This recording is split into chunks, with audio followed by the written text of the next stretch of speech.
International Development Secretary Douglas Alexander is still here, as are three people who've had some involvement with protests, and they take many forms, as you saw there. Barbara Stocking, the director of Oxfam. The comedian Mark Thomas is also here, and Mark King from the Camp for Climate Action, both of whom have been actually out protesting today. As Douglas Alexander's here, what I think you should do first of all is tell him what one thing ought to be in the G20 agreement tomorrow. Barbara Stocking. The G20 must agree a financial stimulus package for the poorest countries in the world and the poorest people. They have nothing to do with what's happened now. They really need that. We estimate they need something like $25 billion now and more in the future, because they're now being hit. Jobs are going, remittances are being cut. The poorest are getting poorer through no fault of their own. What do you think, Mark? Tax havens. You've got to shut them down. Most hedge funds operate out of tax havens that have caused a lot of this damage. We lose about 100 billion in tax evasion, avoidance and tax efficiency as a nation.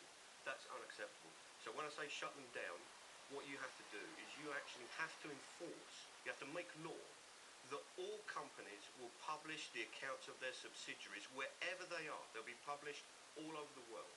And that we'll have automatic data sharing within each country. None of this, I'll give us a bit of information if we think you're up to something. And Britain will take sanctions against tax havens that buck the system. Climate change. I mean, the science is clear that if we have a good chance of avoiding runaway climate change, we have to have global emissions peaking within the next sort of 7 or 8 years. And this means it's the decisions taken largely in the next couple of days that are going to do that. And rather than trying to resuscitate these dinosaur high carbon industries that are going to give us no chance of avoiding dangerous climate change, and then trying to pinning your way out of it on carbon trading, a system you've proven has failed, and saying carbon trading, this complex arrangement of financial dealings, it's like you've learned nothing from the credit crunch. That's not going to save us. And when the credit crunch came home to roost, you can bail the banks out. It was painful, but you can do it. When climate change comes home to roost, the climate doesn't do bailouts. Okay, take them one by one. First of all, poorer countries.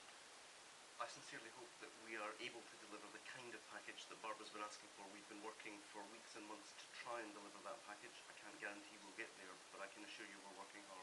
And to be fair to you, before you came on, she did give you your department a good billing, actually. But now, Mark Thomas's point about tax havens, there are all sorts of questions, Mark, about where these companies are registered, who exercises dominion over them.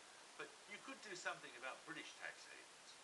And I hope we will, but I hope you'll also agree that tax havens are a classic example of the kind of issue that actually can only be dealt with really effectively in a global financial system by people getting together. We've made some real progress in recent weeks in terms of countries as large as Switzerland, countries as small as Liechtenstein, saying that because of the threat of being named and shamed internationally, they are now going to provide information which simply wasn't available even a few weeks ago. That's a start, it's not the final step. I hope that we can make progress tomorrow. But you know that actually, we're talking about the British dependencies, Jersey and Guernsey. These are prime examples where actually Britain could go in there and actually shake those places up. And the risk is that the money that was previously in Guernsey or Jersey would have been overseas if we don't get the other piece of the jigsaw, which is to make sure it's not one country acting, but it's all countries acting. We've got about 85% of the world's economy represented in the Excel Centre there tomorrow. It's a great opportunity. They've got a heavy responsibility. My hope would be tax havens is one particular area where we take an unprecedented level of coordinated action, because that's the way we'll actually make a difference. It's embarrassing. I mean, it's not just places like Jersey and Guernsey and so on. There are British colonies out there that are sheltering all kinds of dodgy operations. Isn't this embarrassing? Of course we're going to act, but on the other hand, the way that we will make... We acted off our own bat, but we haven't. But not in a system whereby funds can be transferred literally in the touch of a Qatar key to another tax haven. The challenge is to work internationally. That's what's different about working within a global economy. But there's a wonderful moment now. All the things that many of us have been saying for years, like you have to do something about tax havens, even discussing things like currency taxes, there are all sorts of things that many of us have been told for years are absolutely ridiculous, very naive, can't be done. And suddenly it's becoming possible. And we really have to work on those things now and make sure the system is quite different and we try some very different things. This is a moment of change. Too many things, though, that people are concerned. We'll come to climate change in a second, don't worry. But there's so many issues that people are exercised about. In that report, there's a man who's out there because he's angry about the closure of post offices. There's a lot of anger, but there's not a lot of issues. but they boil down to some central things, which you've been talking about tonight. Basically getting financial regulation right, but actually doing your stimulus packages right in a way that both deals with the poorest in any country and the poorest of the world, but also does it in a green way that actually puts in a whole investment for the future to make a really different world. Doesn't it also boil down to the fact that laissez-faire economics has failed here?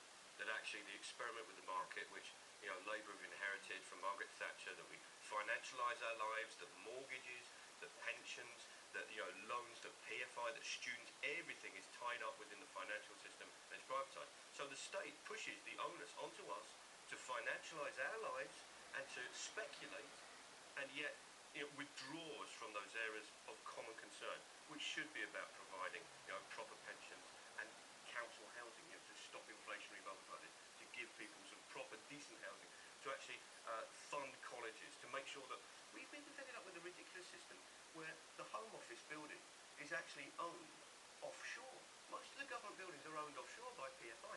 This is ridiculous. We're paying rent to tax dodgers. The system itself Very good has point there. failed. I would accept, Mark, your point that what we've seen is not just the collapse of individual institutions, but the collapse of an ideology that says everything the market does is right and everything that government does is wrong. The chance that we have tomorrow, we're not going to complete the work in the next 24 hours, is to find a better balance. And I think there was an imbalance which has developed over the last 20 to 30 years. Government has actually been where people have turned in this crisis. That's why you can't deregulate or nudge your way out of this crisis. You need coordinated government action, which is exactly what this Labour government is trying to do. Okay, let's engage with this climate change point. You're concerned that if it is touched upon, it will be touched upon in a rather pathetic kind of way, which sanctions all kinds of things like They're carbon scarcely mentioning it at all. It's going to be, we're considering, exploring, thinking about possibly maybe saying something one day, perhaps, but maybe we'll just ignore it. This should be absolutely at the heart of what we're doing. This is the most pressing issue facing humanity, no argument. Arguably the most pressing issue that's ever faced humanity since we stood up and walked out the savannah. And you're behaving like it's some kind of side issue, like it's something we should do something about, but tweak it a little bit, maybe like homelessness. It's serious, but it's not the central thing of society. It's because that with the economic problems, that people are going to be angry with you and they're going to be voting for you in a couple of years on this stuff. Whereas with climate change, by the time that comes through, it's 20, 30 years time, you're not looking for re-election then. Now, if you were looking for re-election in 30 years time, or if you were going to be alive for a couple of centuries, you would be seeing this as the central problem of the age. But instead, you're just passing it forward to future generations. Well, it's exactly because I've got children that I'm concerned about climate change, but I'll be honest with you, we won't get a global climate deal tomorrow. The right place to get that agreement is in Copenhagen in December. But let's be honest, the way that we can give the best likelihood to that outcome is to prove that when the world comes together it can agree a common programme. If we fail tomorrow, I honestly believe the likelihood of the world coming together around a comprehensive climate deal in October in Copenhagen will go down, not up. So our challenge is to work between now and Copenhagen to get that agreement. Today I met with Chancellor Merkel, I met with President Sarkozy, I met with a whole range of world leaders specifically on this issue of climate change. It is vitally important, but we need to recognise that this is not the negotiations that are taking place tomorrow. It's a UN process that will reach that deal. So what you're saying is that by ignoring it, we're going to make it look as if we're taking it more seriously. It's like rather than saying this should be at the centre, rather than saying that this is essentially an industrial problem, and so when we're talking about rejuvenating industries, that's what we should be focusing on. We'll just pretend it's not part of industry until then. I'm not saying we should ignore it. I'm saying that if you want a genuinely equitable He's saying it's not the climate right deal, forum, I think, you need to have all the countries who are affected by that deal represented. And it's actually an equity argument to say we need every country as part of the climate deal represented. The right forum is the United Nations process, and it's important that we see this as a stepping stone. One important